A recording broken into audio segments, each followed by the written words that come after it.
விருச்சிக ராசியில் வரும் கேட்டை நட்சத்திரத்திற்கான பலன்.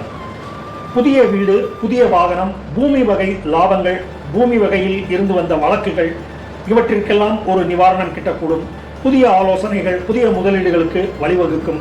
பூர்வீகத்தில் இருந்து வந்த பிரச்சனைகளில் சுமூகமான ஒரு தீர்வு கிட்டி மாற்றங்கள் உண்டாகும். இந்த குரு பெயர்ச்சி அநேக மாற்றங்களை ஏற்படுத்தக்கூடியது.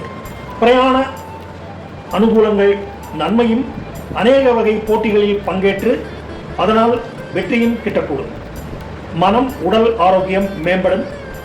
எலக்ட்ரானிக் கேட்ஜெட்ஸ் பொருட்கள், புதிய வகை பொருட்கள் சேர்க்கை என்று முதலீடுகள் செய்து சுகமாக செலவு செய்து சுகம் அனுபவிக்கக்கூடிய வகையில் முன்னேற்றம் காண்பர்.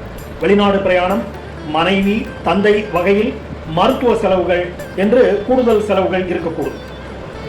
மேலும் மறைமுக முதலீடு, பணங்களை பதுக்கி வைக்கும் வகையில் இவர்கள் இந்த குரு பெயர்ச்சியில் முதலீடுகள் செய்து பணத்தை, கையிருப்பை உயர்த்தியும் தக்க வைத்தும் கொள்வார்கள்.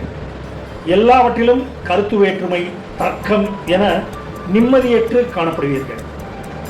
எனவே இந்த குரு பெயர்ச்சியில் இந்த நட்சத்திரக்காரர்கள் தமிழகத்தில் உள்ள பிரசித்தி பெற்ற குருஸ்தலங்களான திட்டை, ஆலங்குடி, திருச்செந்தூர், புளியரை, மேலும் வீட்டிற்கு அருகில் உங்கள் ஊரிலேயே இருக்கும் நவகிரக சன்னதி, அதில் இருக்கும் குரு பகவானுக்கு நீங்கள் விசேஷ அர்ச்சனை, ஆராதனை, அபிஷேகங்கள், அன்னதானங்கள் என்று செய்தும், படிக்கும் மாணவர்கள், மூத்தோர், ஆசிரியர், பிராமணர்களுக்கு உதவிகள் இயன்றவரை செய்தும் இந்த பெயர்ச்சி மற்றும் உங்களுக்கு நடப்பில் இருக்கும் திசா புத்தி அந்தரங்களில் இருக்கும் கிரக தோஷங்களை நீக்கி குருவின் ஆசியால் மேலும் மேலும் நல்ல பல நன்மைகள் கிட்டி வாழ்வில் முன்னேற்றம் காண வேண்டும் என்று சிருஷ்டி ஜோதிடத்தின் வாயிலாக நானும் உங்களுக்காக ஆண்டவரிடம் பிரார்த்தித்துக் கொள்கிறேன்.